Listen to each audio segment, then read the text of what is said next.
Là, les flashs, ça fait bronzer. Hein. Ah, dis donc, mais là, au coup de soleil. Ah ouais, attention, surtout pour les réquilles.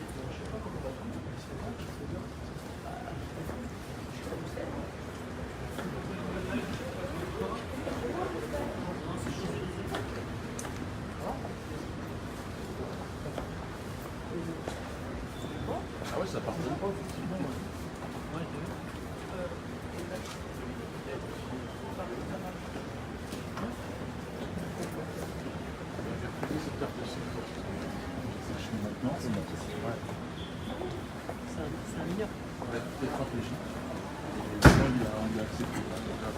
Alors Diodo, ça va?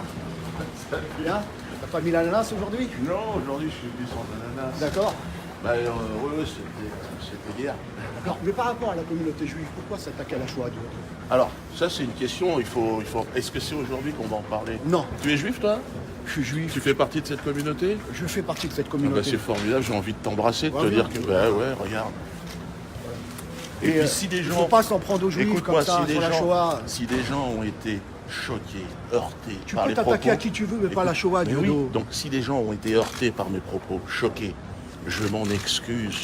Je l'ai toujours fait dans un esprit qui était le rire, rire ensemble, tous, mais de tout. Pourtant, Pourquoi avant, t'avais une cause juste, tu vois. Ouais, Et au jour d'aujourd'hui, t'as tourné, t'es la soupe des nationalistes fascistes.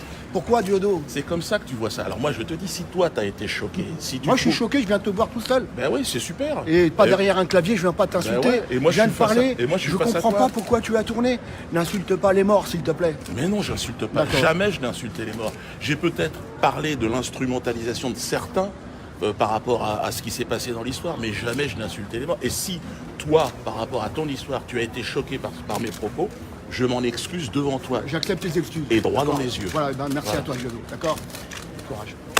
Monsieur, vous voulez Voilà. Oui, bonjour, voilà. Question de procédure, mais on est, vous l'avez compris, très très confiant sur le fond de cette histoire. Ça va être, je pense, un déroulé sans faute jusqu'à la fin. Je connais un peu le dossier, mais je vais laisser le soin à ceux qui me conseillent bien de s'exprimer sur la question. Ils étaient là depuis le début. Bon, il y a eu cette histoire avec Manuel Valls, des tensions. Il a dit qu'il mettrait tout en œuvre pour me faire interdire mes spectacles, les services fiscaux et plus encore. Bon, voilà, on arrive. Manuel Valls n'est plus ici, je suis là, moi. Je ne suis pas un exilé, ni politique, ni fiscal. Je suis un patriote de l'impôt, j'ai payé, vous allez l'apprendre, des millions d'impôts. Et voilà, et c'est très bien. Comment vous expliquez cette somme en liquide retrouvée Ah ben ça, vous allez avoir toutes les explications dans quelques minutes. Et vous allez comprendre toutes les difficultés qu'on a pu avoir ces dernières années. On s'est fait jeter, notamment des banques, on a eu des interdictions d'avoir, enfin c'est pas moi, je suis pas le producteur, donc je veux dire, mais la société même de production n'avait même plus de TPE, on pouvait même pas avoir voilà. On a été condamné à une situation dans laquelle on se trouve et qui va être parfaitement expliquée. Puis alors bon, je pense qu'il y a des associations juives qui sont là parce que il y a un peu un amalgame entre eux, on a l'impression, parce que certains ont dit que il fallait me traquer et trouver quelque chose pour me faire interdire en fait. Vous avez l'impression qu'on s'acharne sur vous, un petit peu la justice? Pas c'est ça de que vous théorie dites du complot, de grâce, pas d'amalgame. Non, il n'y a rien, il y a simplement des malentendus. Il y a des malentendus et la justice est là pour les autres.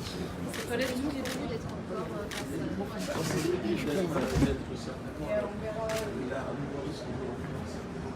En tout cas, de par le peuple, c'est le peuple qui se déplace pour venir et être obligé de venir là dans un endroit qui n'est pas l'endroit, qui n'est pas le lieu pour parler de ça. On ne peut pas interdire le rire, c'est impossible. Et donc, on va continuer.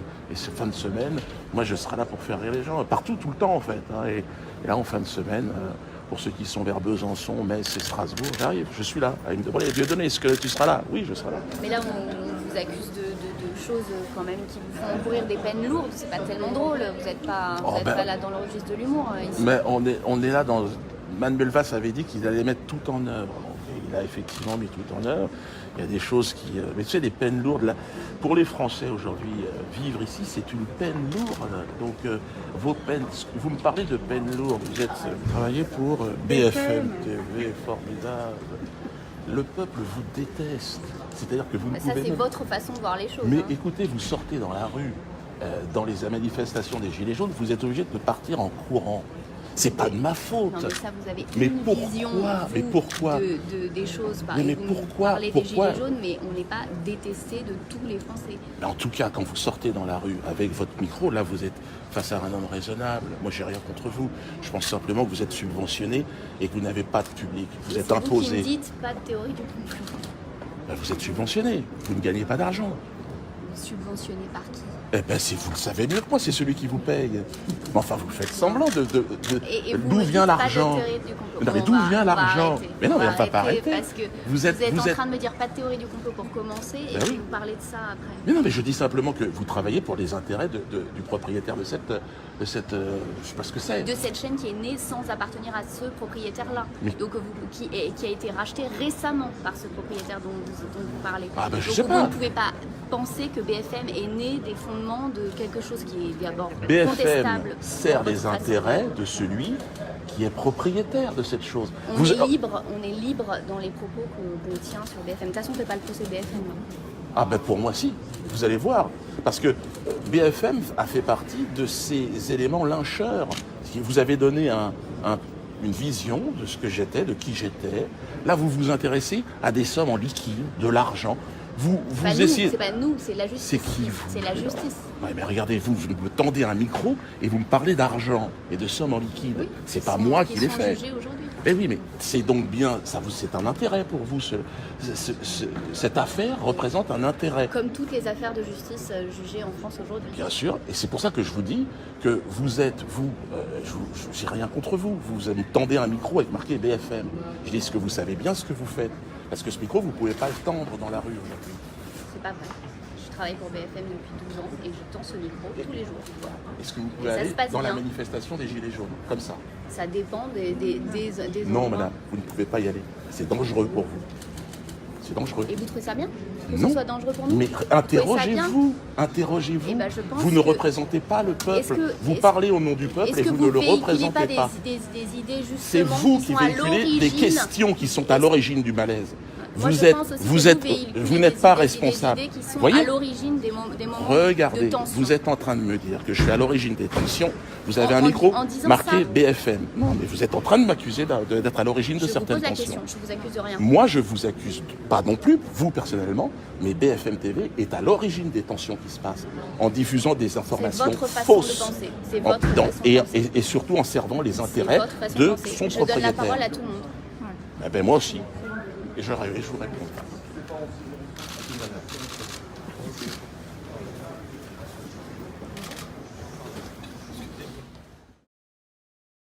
Bonsoir à tous, donc en direct donc du tribunal, et puis là avec des journalistes en quête d'informations pour que la manifestation de la vérité puisse se faire face aux médias. Donc je suis heureux d'être là.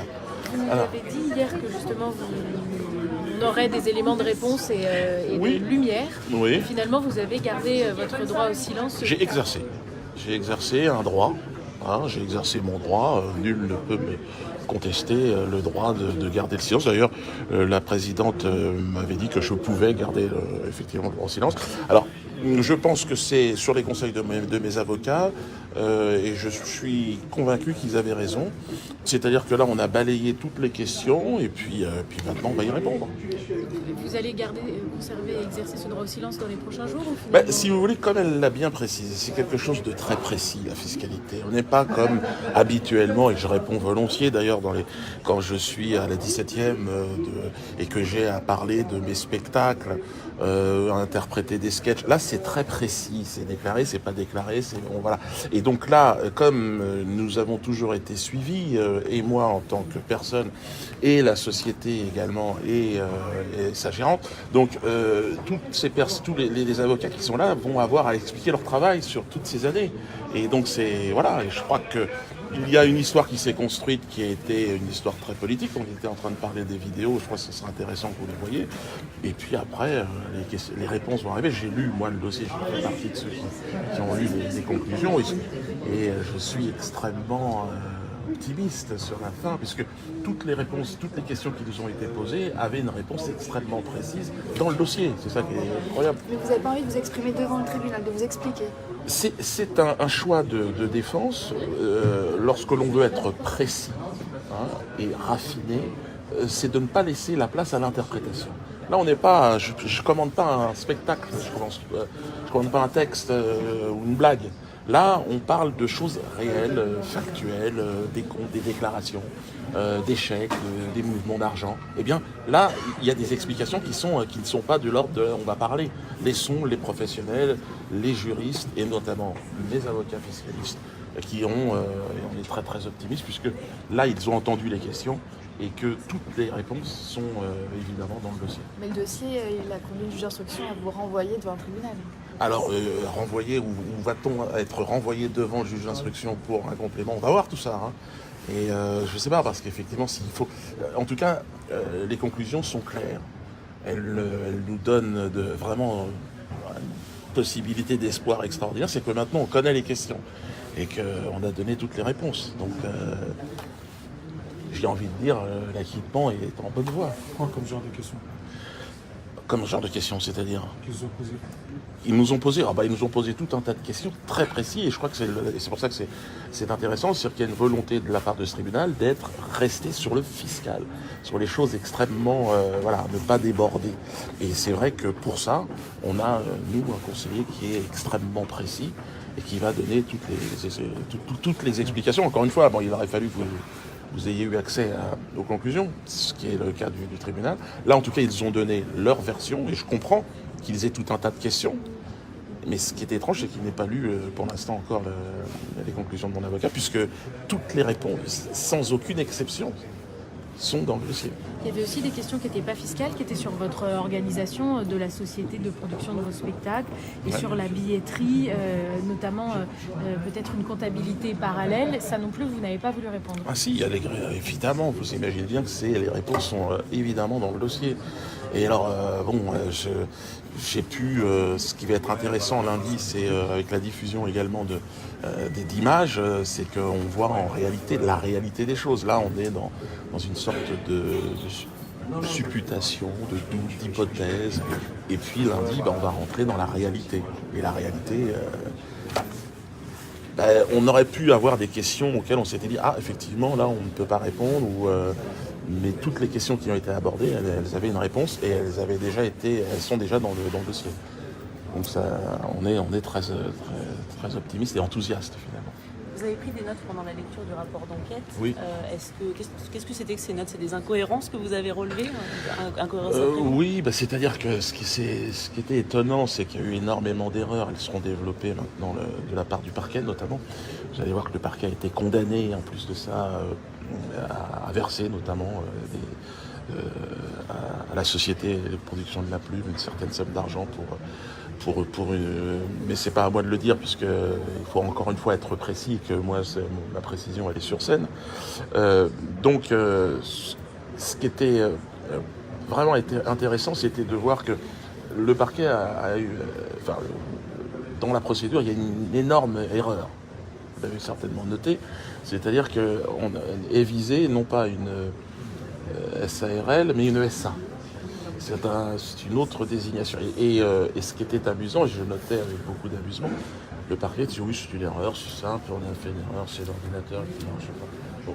Pour d'autres, évidemment, cette erreur serait un modèle de nullité, quoi. Mais là, encore une fois, cette volonté d'essayer d'englober l'erreur du parquet, du juge d'instruction, dans une sorte de normalité, c'est amusant parce que comme si en fait on avait aujourd'hui des juges d'instruction, des procureurs qui pouvaient faire des erreurs, c'était pas grave, et c'est drôle puisque l'exactitude et la précision elle est du côté du peuple, quoi. Et ça c'est inquiétant, parce qu'eux ils ont fait des erreurs, ils ont été reconnus, vous l'avez entendu, par le procureur.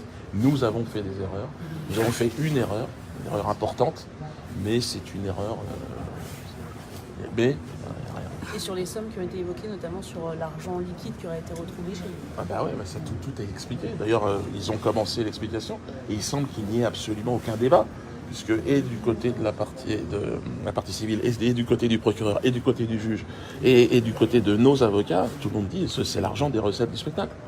C'est-à-dire que tout le monde est d'accord. Donc, Mais est-ce que c'était comptabilisé? Est-ce que cet argent aurait été comptabilisé? Alors ça, lundi, vous aurez la fameuse réponse.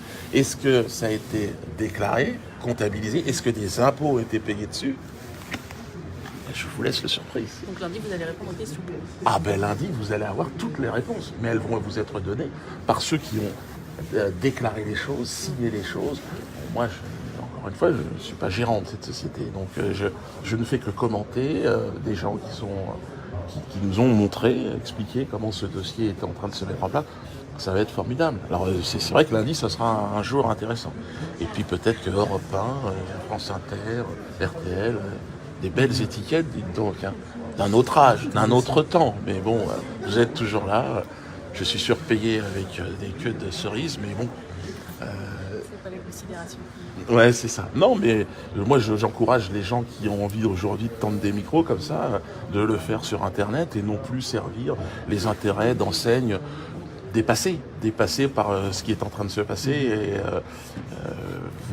Et vous constaterez, parce que moi je suis déjà beaucoup plus vieux, mais vous constaterez que tout cela c'est terminé maintenant. Maintenant, celui qui veut parler sur Internet notamment, et le succès que je connais, moi c'est essentiellement ce succès-là, c'est un succès de l'Internet. C'est plus du tout, on n'est plus obligé d'aller chez Europe 1 ou chez France Inter pour faire la promo de ses spectacles. Je dirais même qu'aujourd'hui, il vaut mieux éviter de le faire. Merci. Excusez-moi. De procès en procès, vous trouvez pas C'est quel Jean-Di Congossa. Wow. J'ai déjà vu ouais, lors de la d'accord. manifestation des Gilets jaunes. de Tube. D'accord. Il y a des CNews. De procès en procès, vous trouvez pas qu'on essaie de vous chercher la petite bête? Non, l'idée elle a été énoncée par le Premier ministre de l'époque. Il faut, par tous les moyens, fiscaux, juridiques, il faut en finir avec Dieudonné. Bon, écoutez, on va aller tous ensemble au bout des choses. On a un excellent dossier, là. C'est quasiment impossible de perdre ce dossier, puisqu'on a des réponses à tout. Et que, encore une fois, nous avons, moi ça fait depuis le départ que j'ai des conseillers, des avocats, pourquoi ils m'auraient fait faire n'importe quoi? Donc là je vois bien que non, tout a été fait, parfaitement fait, et lundi on aura l'occasion. Pourquoi cet acharnement des politiques Mais c'est certainement, ils obéissent à des considérations d'électoralistes, en pensant que me taper dessus, taper sur un humoriste d'origine africaine, identifié comme anti-sioniste, peut-être que ils ont un intérêt à cela. Encore une fois, je crois qu'ils sont celui qui s'est le plus acharné sur moi, Manuel Valls, lui est parti, il est reparti, il s'est expatrié fiscalement, politiquement, socialement.